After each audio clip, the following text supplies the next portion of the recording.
Hi, it's me again with Corel Tips and Tricks. Earlier today, I did a video on putting a cut line around this turtle.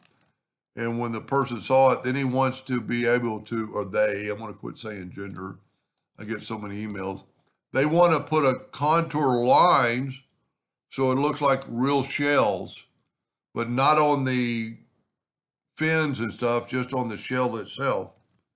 And there is some anomalies, or whatever you want to call it, with this drawing. You can see there's some bad spots. It's just, you can't see it when the color's there.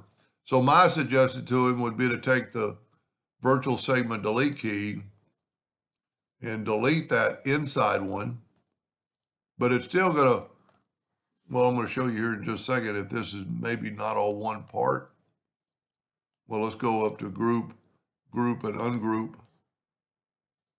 Okay, it's broken part. So we need to, when we contour it, we need to do two things. We either need to weld it, or I prefer the Smart Fill tool. Now, even though we're not doing the fins, I would still not want that there, because he might print those and they might be a different color, and there's one more on this shell. And what I would do, and then at this time you could also, see, that's going to be a separate line. So what I would do now, since we're just doing the shells, I would take my Smart Fill tool and I'm going to nudge that over. And I'm going to nudge all the arm parts away. And let's say he's going to leave them black. Okay, now let's nudge it over again. And now we'll delete these so we won't have it to do it. But see that extra little part? So now I would take my Smart Fill tool and nudge all the parts over. And you know what might be the best way to group it? Control G. And then you don't have to look to see where you're going. You can just go ahead and fill in everything. And then on the last one, we can move the lines out of the way, because we want to get rid of those lines, because that's what we're doing is create, the Smart Fill tool is creating a new object. So like right now, I'm not going to do that last one. I'm going to move it out of the way, and then I'll move, then I can Smart Fill this one and move it back. So there's all my part. Then I want to make sure I delete this. I'm going to nudge this over. You know, I don't want it on that page edge. And then I'm going to left click, right click, and I'm going to go, and I've got to go to object and group them together for the contour to work. Then I'm going to go to effects in contour, and I'm going to pick 10 times to the inside with rounded corners at 0.05.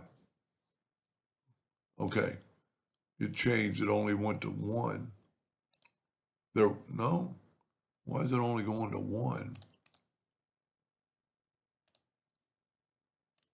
Let's make that 10. It changes it to 1. That doesn't make any sense. I know we can do them individually. You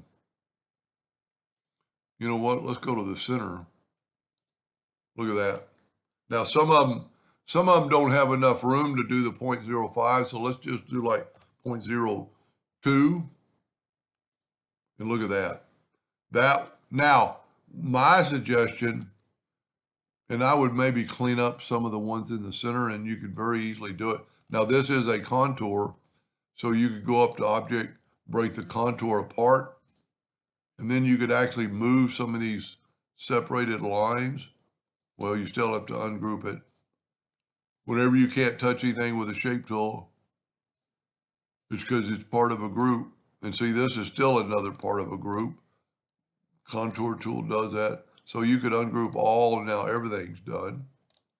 And then take your shape tool and maybe, manually move this line in so they won't be touching. Now, my suggestion would be able to, if they're going to, definitely they're going to engrave it now.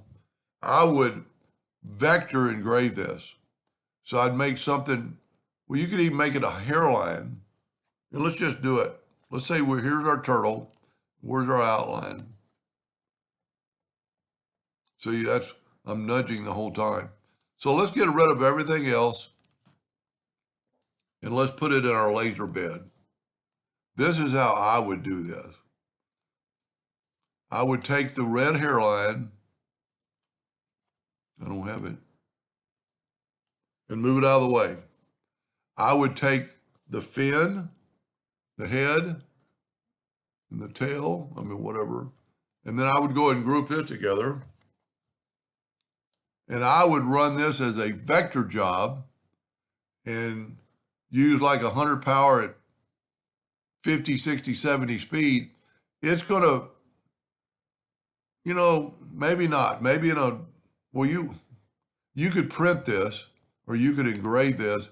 You'd have to make it something thicker than a hairline. Normally, a vector engraving is going to do this faster. And I still think it probably would, but it's still going to have to do the whole shell. So after you vector engrave that, so vector engraving is just burning it, but not all the way through the wood. Move that out of the way. And then you could actually put this back and engrave that. And you don't have to move it out of the way if you're going to do just a separate job. And then use this and use as a vector at whatever kind of material, let's say 100 power at 15, 20, or 10 power, or 5 power to get through some plywood. You would have a cut line. I'm not particularly sure if the vector would be faster, but if you're going to engrave this, you got to make it something a little bit thicker than a hairline. You're going to get more detail with vector engraving, but it's going to have to go around all this stuff. But that works pretty well. Anyway, I hope that answered their question. Thank you for watching.